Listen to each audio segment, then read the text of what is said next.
Hello friends, आपका ज़रिए solve paper में स्वागत करते हैं।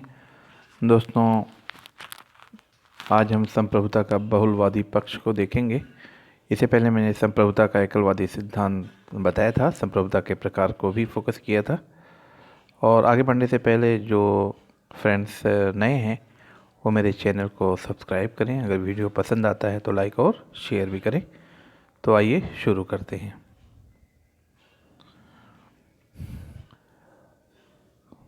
जैसा कि आप सब लोग स्क्रीन पे देख रहे हैं कि संप्रभुता सॉवरेनिटी को दो पार्ट में डिवाइड किया गया है। इसके दो सिद्धांत हैं, एकलवादी मोनिज्म और बहुलवादी प्लूरलिज्म।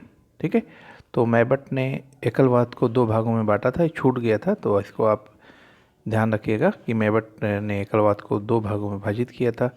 एक को एब्सोल्यूट मोनिज्म कहते हैं और दूसरे को कॉन्क्रीट मोनिज्म बांटा है। ठीक, अब आप देखिए बहुलवादी सिद्धांत क्या है। F.W. कोकर के अनुसार एकलवाद एक विनाशकारी अथवा निष्फल सिद्धांत है। इसकी आलोचना में F.W. कोकर का स्टेटमेंट आया था। जैसा कि मैं आपको पहले बताया हूँ कि आप सब लोग एग्ज़ाम व्यू से पढ़िए, ना कि फिलासफ़र बनने के उद्देश्य से पढ़िए, है ना। अगर आप फिलासफ़र बनेंगे तो फिर वो एग्ज़ाम क्वालिफाई नहीं कर पाएंगे, है ना। फिलासफ़र कभी कोई एग्ज़ाम क्वालिफाई नहीं करता है। ये है कि वो ज्ञाता होता है, सही है ना, लेकिन आपको जॉब पाना है, कंपटीशन बहुत ज़्यादा है, तो आपको हमेशा एक तरीके से शिकार को देखना है। जैसे आपके पास गन है, हमेशा अलर्ट रहिए कि जैसे ही क्वेश्चन आए आपके पास वो हथियार होना चाहिए ताकि उसको आप मार सकें, है ना, उसको सॉल्व कर सकें। तो F.W. कोकर ने कहा एकलवाद एक विनाशकारी अथवा निष्फल सिद्धांत है। तो बहुलवादी विचारक संप्रभुता को अविभाज्य नहीं मानते, है ना। क्यों? क्योंकि एकलवाद ने क्या कहा है कि संप्रभुता अविभाज्य है, यानी उसको विभाजित नहीं किया जा सकता। लेकिन जो बहुलवादी हैं वो कहते हैं कि संप्रभुता विभाज्य है, यानी विभाजित किया जा सकता है। लेकिन याद रहे कि जो बहुलवादी हैं वो ऐसे विभाजित नहीं मानते, है ना, कि कोई दूसरा देश अटैक करके उसको बांट ले, ऐसा नहीं है। बल्कि उस देश में रहने वाले, उस राज्य में रहने वाले जो समूह हैं उसके बीच संप्रभुता विभाजित की जाती है या होना चाहिए, उसके बीच संप्रभुता को विभाजित होना चाहिए, याद रखना। और ये भी ध्यान रखिएगा कि जो बहुलवादी हैं वो मानते हैं राज्य भी एक समूह है ना, राज्य भी एक समूह है। तो इस चीज़ को ध्यान देने की बात है कि जो बहुलवाद हैं वो कहते हैं कि संप्रभुता विभाजित की जा सकती है। उसके अनुसार संप्रभुता में विभाजन समाज के विभिन्न समूहों के मध्य किया जाना चाहिए जो व्यक्ति की भिन्न भिन्न इच्छाओं की पूर्ति करते हैं। इनके अनुसार राज्य की सत्ता व्यापक होने पर स्वतंत्रता और लोकतंत्र नष्ट हो जाते हैं। अभी जैसे आप इंडिया की बात करें तो भारत देश में सरकार सब कुछ होती है, लेकिन सरकार के साथ साथ इसमें आपका धार्मिक क्षेत्र भी है, आर्थिक क्षेत्र भी है ना, सामाजिक क्षेत्र भी है, हमारी परंपराएं हैं, हमारी संस्कृतियां हैं। तो सभी को आज़ादी होनी चाहिए, सभी की स्वतंत्रता होनी चाहिए कि वो अपने परंपरा अनुसार, अपने धर्म अनुसार, है ना, अपनी आस्था का पालन करे।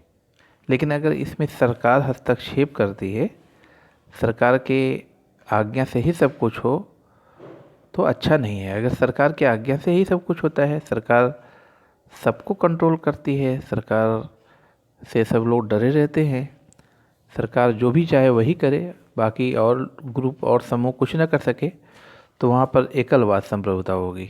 लेकिन अगर उस कंट्री के सभी लोग अपने अपने समूह की आज़ादी समझते हुए उसका पालन करें तो उसको हम बहुलवाद कह सकते हैं, है ना। ऐसे आप समझिए, यानी कि जब संप्रभुता समूहों में बटी होती है तो उसको बहुलवाद कहते हैं। नेक्स्ट देखते हैं, इनके अनुसार राज्य की सत्ता व्यापक होने पर स्वतंत्रता और लोकतंत्र नष्ट हो जाते हैं। तो बहुलवाद ये कहते हैं कि राज्य की सत्ता व्यापक हो जाएगी तो जो स्वतंत्रता और लोकतंत्र है नष्ट हो जाता है ना। यानी तानाशाही आ जाती है। यानी जब राज्य ही या उस देश की सरकार एक के ही आज्ञा से सब कुछ होता है, यानी कि उसका ऑर्डर ही सब कुछ है, तो लोकतंत्र कहाँ रहा, स्वतंत्रता कहाँ किसी को मिली। तो इसका भी कहना कुछ हद तक ठीक है कि अगर राज्य की सत्ता व्यापक हो जाए तो स्वतंत्रता और लोकतंत्र नष्ट हो जाते हैं। अतः बहुलवादी राज्य की अखंड असीम संप्रभुता को अस्वीकार करके समाज के अंदर विद्यमान अन्य संस्थाओं के मध्य संप्रभुता का विभाजन चाहते हैं, है ना। ये चीज़ ध्यान रखिएगा कि जो बहुलवादी हैं वो संप्रभुता का विभाजन इसीलिए चाहते हैं ताकि जो राज्य है वो तानाशाह ना हो सके। तो बहुलवादी एक नए प्रकार के राज्य की बात करते हैं जो न तो सर्वशक्ति संपन्न न ही सर्वव्यापी है, किंतु राज्य अन्य सामाजिक संघों और समूहों में श्रेष्ठ है। किंतु जो राज्य है अन्य संघों और समूहों में श्रेष्ठ है क्योंकि राज्य का मुख्य कार्य समाज में स्थित विभिन्न सामाजिक संस्थाओं और समूह के मध्य सामंजस्य स्थापित करना है, तो इसलिए राज्य को उस समूहों में श्रेष्ठ माना जाना चाहिए। ठीक है। एक जर्मन के समाजशास्त्री हैं, उनका नाम है ऑटो वॉन गायरकी, और अंग्रेज़ी इतिहासकार मेटलैंड, है ना। ये दोनों को बहुलवाद का फादर माना जाता है, बहुलवाद का जनक माना जाता है, क्योंकि इन्होंने ही सबसे पहले बहुलवाद के बारे में बताया था। तो मेटलैंड ने गायरकी की एक पुस्तक है, मेटलैंड जो ब्रिटिश इतिहासकार हैं, इन्होंने गायरकी की एक पुस्तक है जो कि जर्मन भाषा में लिखी गई है, और वो पुस्तक है political theory of middle ages, है ना। उसको अंग्रेजी में अनुवाद किया, और अनुवाद करने के बाद मेटलैंड ने इसमें सारी बातें बताई है, और गायरकी ने अपनी पुस्तक में मध्ययुगीन सामाजिक जीवन पर प्रकाश डाला है। और गायरकी ने जो मध्ययुगीन सामाजिक जीवन था उस पर उन्होंने प्रकाश डाला है, और उसने बताया है उस पुस्तक में कि स्वायत्त शासित संघों की व्यवस्था प्रचलित थी पहले, यानी ऑटोनोमस संघ थे पहले, जिनको स्वतंत्रता थी, जिस पर राज्य का अधिकार नहीं था। तो मध्ययुगीन राज्य संप्रभुता संपन्न नहीं थे, है ना, इसलिए व्यक्ति के विभिन्न समूहों को स्वायत्तता प्राप्त थी, लोगों को आज़ादी थी। गायरकी तथा मेटलैंड ने इन समूहों को अपनी निजी इच्छा और चेतना रखने वाला बताया था, है ना, निजी इच्छा और चेतना रखने वाला बताया था। इनके अनुसार इन समूहों का अपना व्यक्तित्व होता है, इनके अनुसार इन समूहों का अपना एक व्यक्तित्व होता है। ये ध्यान देने की बात है।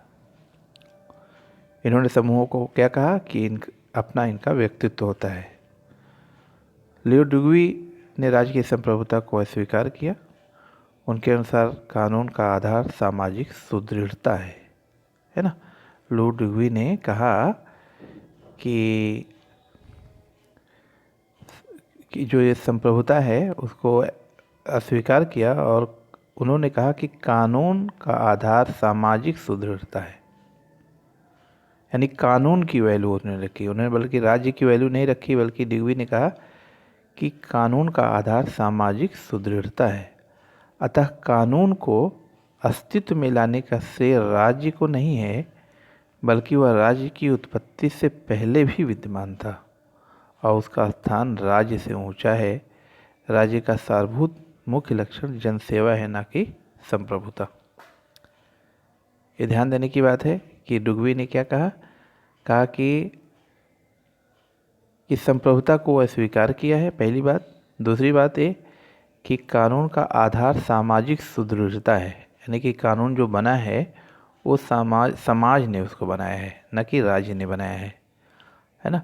तो सामाजिक सुदृढ़ता है, कानून का आधार सामाजिक सुदृढ़ता है, यानी समाज ने बनाया है, राज्य ने कानून को नहीं बनाया है। ठीक है। तो यही कहना है कि राज्य ने कानून को नहीं बनाया है। इसका मतलब ये है कि कानून राज्य से ऊंचा है। तो इस तरीके से उन्होंने खंडन किया। और एक और विचारक हैं ह्यूगो क्रैब। ह्यूगो क्रैब के अनुसार सामूहिक हित कानून के रूप में व्यक्त होता है। राज्य को अस्तित्व में लाने का श्रेय कानून को है, यानी राज्य को अस्तित्व में कानून ने ही लाया, राज्य ने कानून को नहीं बनाया बल्कि कानून ने राज्य को बनाया। संप्रभुता केवल कानून में निहित होती है। राज्य एक ऐसा समुदाय है जो कानूनी अस्तित्वों की स्थापना करके सामाजिक सेवाओं की व्यवस्था के लिए उपयुक्त साधन जुटाता है। तो ह्यूगो क्रेब ने ये कहा कि राज्य सामाजिक सेवाओं की व्यवस्था के लिए उपयुक्त साधन जुटाता है। राज्य का यही काम है। समस्त कानून समाज की देन है। ठीक है, इनका ये कहना है क्रेब का कि जो भी कानून बना है सब समाज ने बनाया है और उसकी उत्पत्ति सामाजिक हित से होती है, अतः उसका पालन तभी होता है जब उसे लोकमत का समर्थन प्राप्त हो। अर्नेस्ट बार्कर ने समूहों के यथार्थ व्यक्तित्व व इच्छा की संकल्पना को स्वीकार किया है। समूहों के यथार्थ की व्यक्तित्व यानी समूहों की वैल्यू उन्होंने रखी है। बार्कर के अनुसार समूहों को अस्तित्व में लाने का श्रेय राज्य को नहीं है। ये भी वही बात करते हैं कि बार्कर कहते हैं कि समूहों को अस्तित्व में लाने का श्रेय राज्य को नहीं है बल्कि राज्य से पहले से ही विद्यमान था समूह। अतः राज्य को इन समूहों को नियंत्रित करने का कोई अधिकार नहीं है। लिंडसे के अनुसार समाज में छोटे छोटे समूह होते हैं।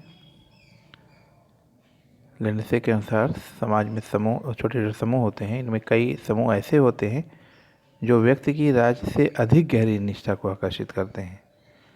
लिंडसे वैधानिक विकेंद्रीकरण की बात करता है। जेएन फिगिस, यहाँ पर नहीं टाइपिंग गलत हुआ है। जेएन फिगिस ने अपनी पुस्तक, यहाँ पर चर्चेज होना चाहिए, चर्चेज है ना, churches in modern state. Church जो होता है, चर्च गिरजाघर, तो चर्चेज इन मॉडर्न स्टेट में बहुलवादी सिद्धांत को चर्च के संदर्भ में प्रस्तुत किया है। उसके अनुसार चर्च के सामूहिक व्यक्तित्व का अस्तित्व राज्य की कृपा के कारण नहीं है, क्योंकि चर्च के पास व्यक्ति की तरह ही आत्मविश्वास की शक्ति होती है ना। तो ये चर्च का एग्जाम्पल दे करके इन्होंने बताया है। और एक और विचारक हैं पाल बंकुर और एमिल दुर्खीम, समाजशास्त्री हैं।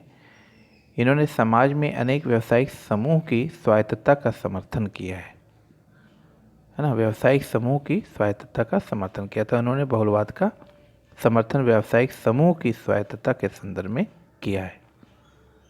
ठीक है, तो एक समूह होता है व्यावसायिक समूह, यानी उसकी वैल्यू ज़्यादा दिया है। ठीक है, पाल बंकुर और एमिल दुर्खीम, याद रखिएगा। नेक्स्ट है लास्की। लास्की ने भी बहुलवाद का समर्थन किया है, एकलवाद का खंडन किया है। लास्की ने कहा है कि रीति रिवाज संप्रभु की शक्ति को सीमित करते हैं। लास्की के अनुसार राज्य को निष्ठा की मांग करने से पहले अपनी सत्ता का औचित्य सिद्ध करना चाहिए। राज्य को मनुष्यों से निष्ठा की मांग करने का अधिकार तभी हो सकता है जब वह जनहित के अनुसार सभी मानवीय संगठनों के हितों में तालमेल स्थापित करे, है ना। जनहित के अनुसार सभी मानवीय संगठनों के हितों में तालमेल स्थापित करे। राज्य की शक्ति अन्य समूहों के ऊपर नहीं होनी चाहिए, बल्कि सभी समूहों को अपने अपने कार्य के महत्व के अनुसार इस सर्वोच्च शक्ति के प्रयोग में हिस्सा मिलना चाहिए। तो लास्की ने सभी समूहों को बराबर वैल्यू दिया है ना। तो ये चीज़ है। और राज्य को उसने बताया है कि जनहित के अनुसार सभी मानवीय संगठनों के हितों में तालमेल स्थापित करे। राज्य को बताया है क्या करना चाहिए राज्य को। लास्की के अनुसार समाज का रूप संघात्मक है, इसलिए सत्ता का रूप भी संघात्मक होना चाहिए, है ना। समाज अगर संघात्मक है तो सत्ता भी संघात्मक होनी चाहिए, यानी सभी समूहों का, सभी ग्रुप का अपना अपना महत्व होता है। तो मैकाइवर के अनुसार राज्य का अस्तित्व समाज के अंदर ही है, इसलिए राज्य समाज का रूप नहीं हो सकता। मैकाइवर ने भी बहुलवाद का समर्थन किया है और बताया है कि राज्य समाज का रूप नहीं हो सकता, यानी समाज की वैल्यू रखी है मैकाइवर ने। ठीक है, और ये भी मैकाइवर ने शुरू में कहा कि राज्य का अस्तित्व समाज के अंदर है, यानी समाज से राज्य बना है। तो समाज राज्य से पहले अस्तित्व में आया। परिवार, चर्च, भिन्न भिन्न क्लब इत्यादि व्यक्तियों के ऐसे सामूहिक रूप हैं जो अपने जन्म और प्रेरणा के लिए राज्य के प्रति ऋणी नहीं है। ठीक है, तो राज्य सामाजिक प्रथाओं की रक्षा करता है, उन्हें उत्पन्न नहीं करता। ये चीज़ ध्यान देने की बात है कि इसकी रक्षा करता है, उन्हें उत्पन्न नहीं करता। मैकाइवर के अनुसार लोगों के द्वारा राज्य के कानून का पालन भय के कारण नहीं किया जाना चाहिए। मतलब डर से राज्य की आज्ञा का पालन नहीं किया जा सकता या तो नहीं करना चाहिए। और एकलवादी यही कहते हैं, है ना, एकलवादी डर की कहते हैं कि राज्य की आज्ञा का पालन वो डर कर करते हैं।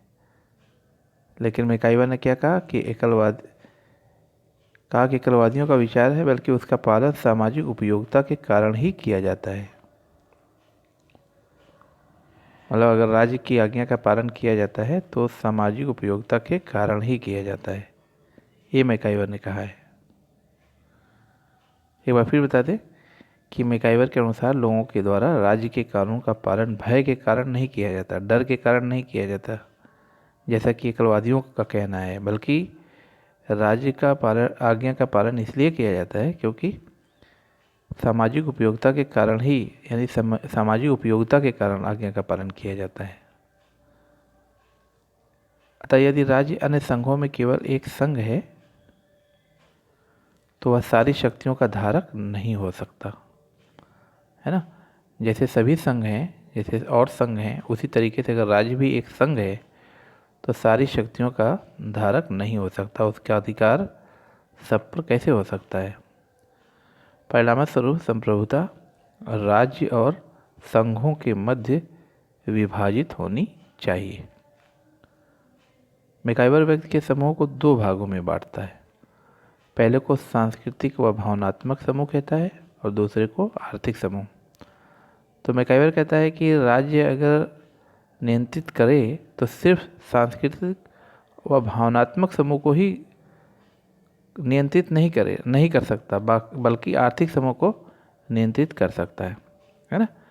देखिए, राज्य सांस्कृतिक व भावनात्मक समूह को नियंत्रित नहीं कर सकता, किंतु आर्थिक समूह को सामान्य हित की अभिवृद्धि के उद्देश्य से नियंत्रित कर सकता है, कंट्रोल कर सकता है। ये चीज़ ध्यान देने की है। अभी की समीक्षा किया जाता है कि बहुलवाद सही है कि गलत है, इसको एक बार देख लेते हैं। बहुलवादियों ने संप्रभुता के दुरुपयोग पर अंकुश लगाने के उद्देश्य से इसके विभाजन की बात की है, तो लिंडसे तथा मैकाइवर ने यहाँ तक स्वीकार किया है कि समाज के कई संघ राज्य से भी अधिक निष्ठा के पात्र होते हैं, है ना। लास्की ने आर्थिक शक्ति के केंद्रीकरण को रोकने के उद्देश्य से बहुलवाद का समर्थन किया, परंतु बहुलवाद की निम्नलिखित कारणों से आलोचना की जाती है। इसमें नंबर 1 है, यह सिद्धांत राजनीतिक कम समाजशास्त्री अधिक है ना। ये ध्यान देने की बात है, यानी बहुलवाद राजनीतिक कम और समाजशास्त्री अधिक है। दूसरा है बहुलवाद की कमी, जब समूह राज्य से भी अधिक व्यक्ति की निष्ठा मांग करने लगेंगे तब वे इतने शक्तिशाली बन जाएंगे कि समाज के लिए समस्याएं बन जाएंगे। यानी जब समूह ही व्यक्ति की निष्ठा की मांग करने लगेंगे, यानी जब वो शक्तिशाली बन जाएंगे तो समाज के लिए एक समस्या बन जाएंगे। तीसरा है, बहुलवादियों ने इस प्रश्न पर सर्व सहमति नहीं है कि कौन सा कार्य राज्य को दिया जाए और कौन सा संघों को दिया जाए। यानी जो वो संघों का संघ मान रहे हैं कि राज्य अन्य संघों की तरह, अन्य समूहों की तरह समूह है, संघों की तरह संघ है, तो कौन सा काम आप राज्य को देंगे, कौन सा काम संघों को देंगे या समूहों को देंगे, यहाँ पर इस सर्वसहमति नहीं है। तीसरी आलोचना यह है कि बहुलवाद के सिद्धांत में एक व्यावसायिक कठिनाई ये है कि, यानी एक तरह के व्यवहारिक कठिनाई कह सकते हैं, टाइपिंग में मिस्टेक है। व्यवहारिक कठिनाई ये है कि किस सीमा तक संप्रभुता का विभाजन किया जाए और भिन्न भिन्न समूहों को किस मात्रा में संप्रभुता दी जाए, ये एक कठिनाई है। और नेक्स्ट है, यदि संप्रभुता का विभाजन हो जाएगा तो राज्य का भी विभाजन हो जाएगा, है ना। तो ये भी है कि अगर राज्य बना हुआ है तो संप्रभुता है तभी है, अगर संप्रभुता नहीं रहेगी तो सभी लोग मनमानी करेंगे और संतुलन बनाने में बहुत समस्या आएगी, है ना। तो ये इसकी आलोचना की जाती है। अतः बड़े बड़े समूहों की तुलना में छोटे छोटे समूहों के हितों की रक्षा और समान हित की देखरेख का दायित्व राज्य के ऊपर ही आता है, जिसके लिए राज्य की संप्रभुता को पूर्ण और सुदृढ़ रखना आवश्यक है। जब तक राज्य को पावर नहीं देंगे तब तक वो कंट्रोल नहीं कर सकता, एक सामंजस्य नहीं बना सकता राज्य। किंतु राज्य द्वारा संप्रभुता के दुरुपयोग पर भी अंकुश रखना चाहिए। बिल्कुल सही है, अंकुश रखना चाहिए। अब हम देख लेते हैं कुछ कोटेशन है जो एग्ज़ाम में आते हैं, इसको ध्यान रखिएगा। लास्की के अनुसार यदि संप्रभुता की संपूर्ण धारणा का त्याग कर दिया जाए तो यह राजनीति विज्ञान के लिए अस्थायी रूप से लाभदायक होगा। ठीक। ह्यूगो क्रैब ने कहा है कि संप्रभुता की धारणा को राजनीतिक सिद्धांत से निकाल देना चाहिए।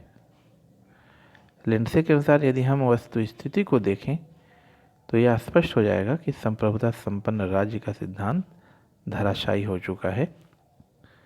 ह्यूगो ग्रोशस के अनुसार संप्रभुता का सिद्धांत राजनीति विज्ञान के लिए वैध नहीं है। बार्कर के अनुसार संप्रभुता संपन्न राज्य की मान्यता जितनी निर्जीव और निरर्थक हो चुकी है उतनी और कोई राजनीतिक संकल्पना नहीं होगी। जेएन फिगिस के अनुसार राजा के दैवी अधिकारों के सिद्धांत की तरह संप्रभुता के सिद्धांत का भी पतन हो जाएगा। लिंडसे ने राज्य को संगठनों का संगठन माना है। एएमपी फॉलेट ने राज्य को समाजों का समाज माना है। मैकाइवर ने राज्य को संस्थाओं की संस्था और संघों का संघ कहा है। बार्कर ने राज्य को समुदायों का समुदाय तथा संस्थाओं की संस्था कहा है। ये सब एग्ज़ाम में आते हैं कि कौन क्या कहा है, इसलिए सारे डिफिनीशन, सारे कथन, स्टेटमेंट्स सब इम्पोर्टेंट हो जाते हैं। इसको आप लोग शब्दशः पढ़ डालिए, ठीक है। और जो लोग मेरे चैनल को सब्सक्राइब नहीं किए उसको सब्सक्राइब करें। वीडियो अगर पसंद आता है तो लाइक और शेयर करें। अगर कोई कमेंट कुछ कहना है तो आप कह सकते हैं, ठीक है। आप लोग जो है वीडियो को बहुत कम देखते हैं, जो व्यूज़ आते हैं बहुत कम आते हैं, तो आप लोग इसको बढ़ाएं, है ना। और ठीक है, मिलते हैं नेक्स्ट वीडियो में। Okay, thanks.